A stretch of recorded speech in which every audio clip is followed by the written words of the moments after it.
केजरीवाल जी ने एक नहीं कई बार ये वादा किया है। 2014 में उन्होंने वादा किया था कि मैं दिल्ली में 8 लाख रोजगार दूंगा।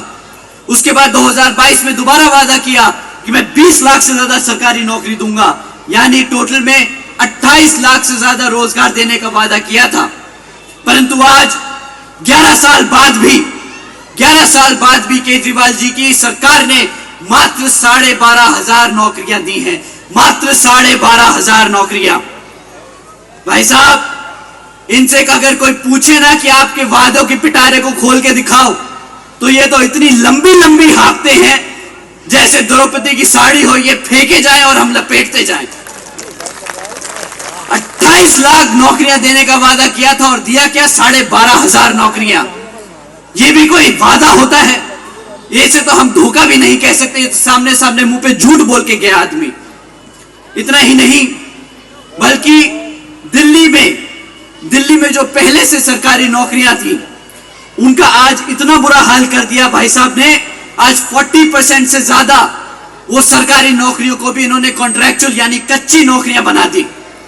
एक तरफ तो इन्होंने पक्की नौकरियां दी नहीं, दूसरी तरफ जो सरकार में पहले पक्की नौकरियां थी उनको भी आधी से ज्यादा नौकरियों को कच्ची बना दिया, ताकि कच्ची नौकरियों में इन्हें बाबा साहब का दिया हुआ जो हमारा आरक्षण है वो ना देना पड़े।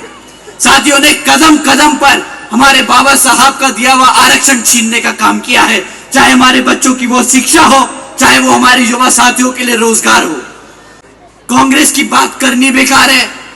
आज बीजेपी के लिए तो मैं 2 शब्द बोल भी सकता हूं, कांग्रेस के लिए तो वो भी बोलना बेकार है, क्योंकि कांग्रेस के जो 2 भाई बहन हैं, ये दोनों जोड़े निकलकर फैशन खेलने से तो इन्हें फुर्सत मिलती नहीं।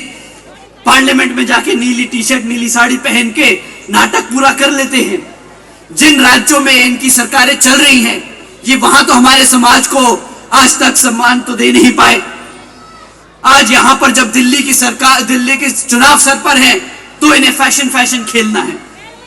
साथियों, इन पे और 2 शब्द बोलूंगा तो वो भी जाए होंगे मेरे 2 शब्द। ये दोनों ही पार्टियां एक ही सिक्के के 2 पहलू हैं साथियों। ये दोनों ही पार्टियों ने हमारे बाबा साहब का सम्मान नहीं किया।